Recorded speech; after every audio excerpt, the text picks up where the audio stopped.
नमस्कार, आप देख रहे हैं कैपिटल टीवी का खास शो महाराष्ट्र फाइल्स। आपके साथ मैं हूं परवीन शेख। हम लेकर हाजिर हुए महाराष्ट्र की 5 बड़ी खबरें जिनका आपसे है सरोकार।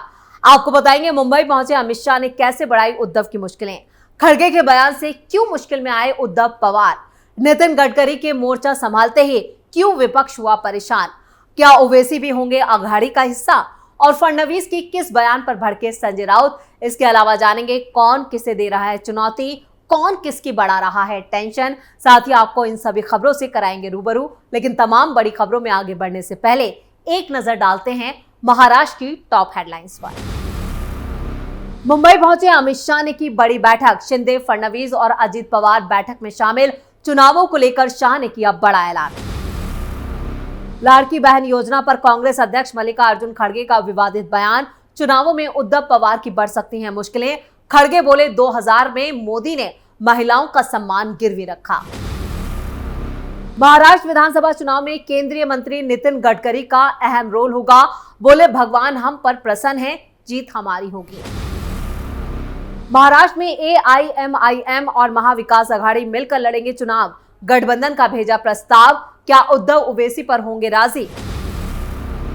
संजय राउत ने सामना में लिखे लेख में कांग्रेस शरद पवार पर साधा निशाना, बोले संख्या के आधार पर नेता चुनना खतरनाक। महाराष्ट्र फाइल्स में सबसे पहले बात अमित शाह की बड़ी बैठक की। 2 दिन के दौरे पर मुंबई पहुंचे केंद्रीय गृह मंत्री अमित शाह फुल एक्शन में हैं। महाराष्ट्र विधानसभा चुनाव में जीत के लिए शाह ने बड़ा एक्शन प्लान बनाया है। इस प्लान से विपक्ष में भी हड़कंप मचा है। दरअसल मुंबई में दूसरे दिन शाह सबसे पहले बप्पा के दरबार यानी लाल बाग के राजा के दरबार पहुंचे, जहां उन्होंने बप्पा से बीजेपी की जीत का आशीर्वाद लिया। उससे पहले देर रात अमित शाह ने एक बड़ी और अहम बैठक की। इस बैठक में महायुति के तीनों बड़े नेता CM Eknath Shinde, deputy CM Devendra Fadnavis और एनसीपी प्रमुख अजित पवार शामिल हुए। बीजेपी सूत्रों की माने तो बैठक में विधानसभा चुनाव से पहले विभिन्न सरकारी योजनाओं को लेकर लोगों की प्रतिक्रिया पर चर्चा की गई और इस दौरान एकनाथ शिंदे के नेतृत्व वाली शिवसेना और अजित पवार वाली एनसीपी की तरफ से एक दूसरे को लेकर हाल ही में दिए गए विवादास्पद बयानों पर भी चर्चा की गई। वहीं अजित पवार को शाह ने बैठक में जमकर खरी खोटी सुनाई और अंदरूनी कलह को बाहर लाकर तमाशा करने वाले बयान पर जमकर डांट लगाई। अमित शाह ने राज्य के बीजेपी नेताओं के साथ भी एक अलग बैठक की और इस दौरान शाह ने पार्टी नेताओं को सार्वजनिक विवादों से बचने और जनता के सामने एकजुट छवि बनाए रखने की सलाह दी। उन्होंने जीतने की क्षमता वाले उम्मीदवारों के चुनाव और विरोधियों की झूठी कहानियों का मुकाबला करने पर जोर दिया, यानी अघाड़ी के फेक नैरेटिव से लड़ने के लिए एक खास रणनीति तैयार की। बैठक में शाह ने यह भी कहा कि कुछ बीजेपी विधायकों का प्रदर्शन संतोषजनक नहीं रहा है और उन पर जुड़े फैसले जो हैं वो जल्द लिए जाएंगे, यानी जिन सीटों पर विधायकों का जो प्रदर्शन है वो निराशाजनक रहा है उनका टिकट कटना तय माना जा रहा है। बैठक में देवेंद्र फडणवीस, चंद्रशेखर बावनकुले, आशीष शेलार, पंकजा मुंडे, गिरीश महाजन समेत राज्य के बड़े बीजेपी नेता इस बैठक में शामिल थे। खबरों में आगे बढ़ते हैं और बात खड़गे के बेतुके बयान की। कांग्रेस अध्यक्ष मल्लिकार्जुन खड़गे ने महाराष्ट्र में एक जनसभा को संबोधित करते हुए एक ऐसा बयान दिया है जिस पर राजनीति होना तय है। कांग्रेस चीफ महाराष्ट्र सरकार की लाडली बहना योजना का विरोध करते करते कुछ ऐसा बोल गए जिससे उद्धव ठाकरे और शरद पवार की टेंशन बढ़ गई है।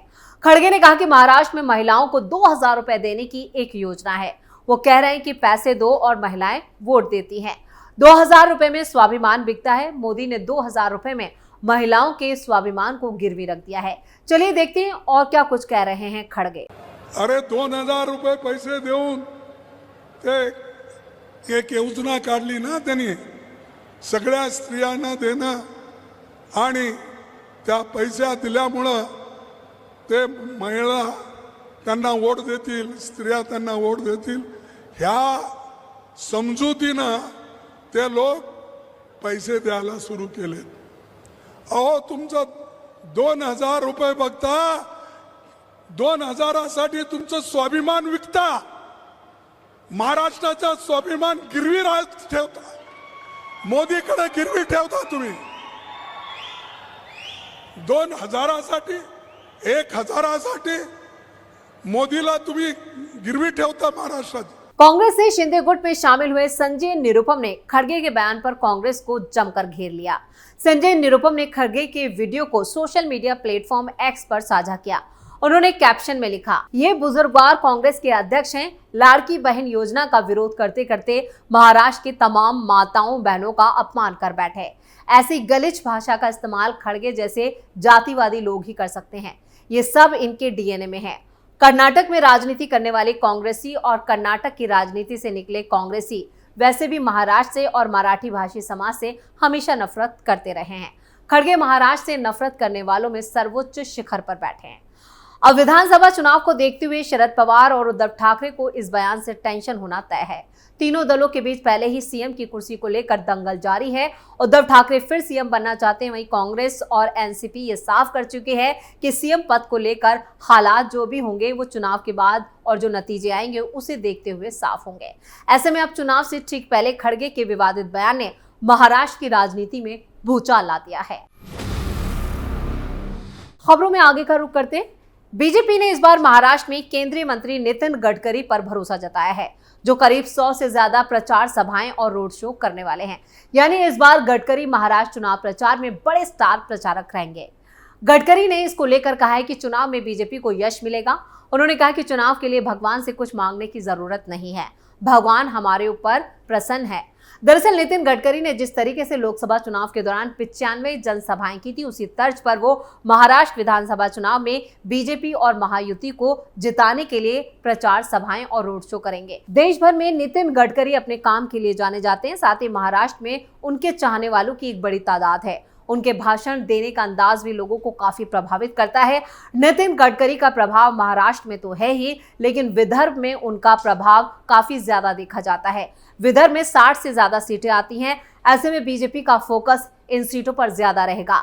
बीजेपी की कोशिश रहेगी कि विदर्भ से ज्यादातर सीटों पर महायुति के तहत बीजेपी ही चुनाव लड़े और बीजेपी की तरफ से जो स्टार प्रचारक होंगे वो नितिन गडकरी होंगे।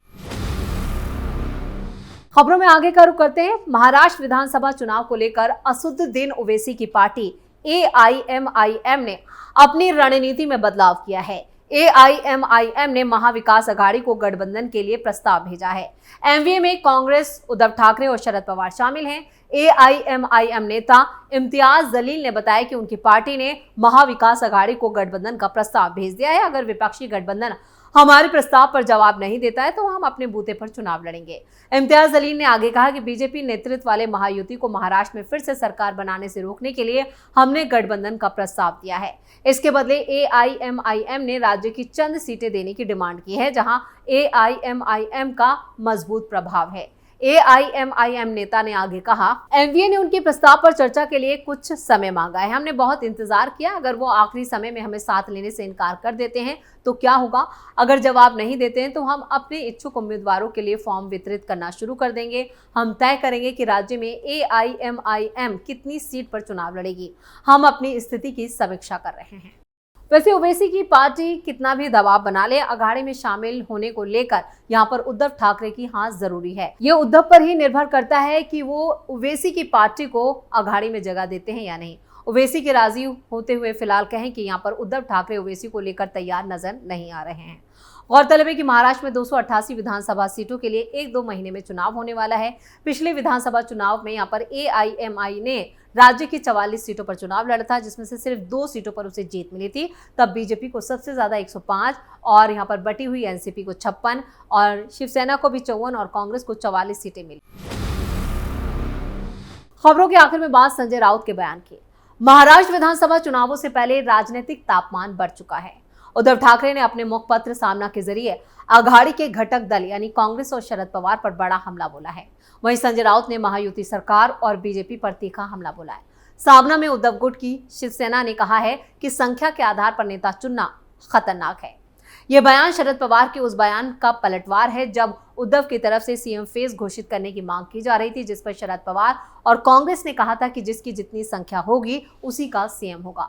सामना में महाविकास अघाड़ी मुख्यमंत्री पद को लेकर भी चर्चा की गई, जिसमें डिप्टी सीएम देवेंद्र फडणवीस के बयान पर प्रतिक्रिया देते हुए कहा गया कि फडणवीस को लगता है कि एमवीए उद्धव ठाकरे को मुख्यमंत्री के रूप में नहीं देखते। हालांकि उद्धव ठाकरे ने खुद ये स्पष्ट किया कि वो मुख्यमंत्री नहीं बनना चाहते हैं, लेकिन एमवीए को एक चेहरा जरूर लाना चाहिए और वो इसका समर्थन करेंगे। मुख्यमंत्री पद को लेकर महायुति के भीतर चल रही खींचतान पर भी सामना ने निशाना साधा है। डिप्टी सीएम देवेंद्र फडणवीस, एकनाथ शिंदे और अजित पवार के बीच सीएम पद को लेकर संघर्ष जारी है। सवाल उठाया गया, क्या फडणवीस ये सुनिश्चित कर सकते हैं कि 2024 के चुनावों के बाद एकनाथ शिंदे मुख्यमंत्री बनेंगे? वहीं अजित पवार के मुख्यमंत्री बनने की आकांक्षाओं को लेकर भी आलोचना की गई और कहा गया है कि तीनों नेताओं के बीच गहरी खाई है। देवेंद्र फडणवीस पर सीधा हमला करते हुए कहा गया कि शिंदे के नेतृत्व में चुनाव लड़ा जाएगा, लेकिन इसके बाद कौन मुख्यमंत्री बनेगा ये फडणवीस भी नहीं कह सकते। लाड़की बहन योजना में भी तीनों नेताओं के बीच मतभेद है, यानी पर सामना में न सिर्फ शरद पवार, कांग्रेस, राहुल गांधी पर निशाना साधा गया, बल्कि बीजेपी और महायुति को भी निशाने पर लिया गया। तो सामना में साफ तौर पर यहाँ पर महाविकास अघाड़ी में जो सीएम पद को लेकर तकरार चल रही है, उसी को लेकर एक खींचतान मची हुई है। महाराष्ट्र फाइल्स में फिलहाल के लिए इतना ही। आपको हमारे इस वीडियो की खबरें कैसी लगी, कमेंट करके अपनी राय जरूर दें। वीडियो को लाइक करें, शेयर करें और कैपिटल टीवी को सब्सक्राइब जरूर करें। नमस्कार।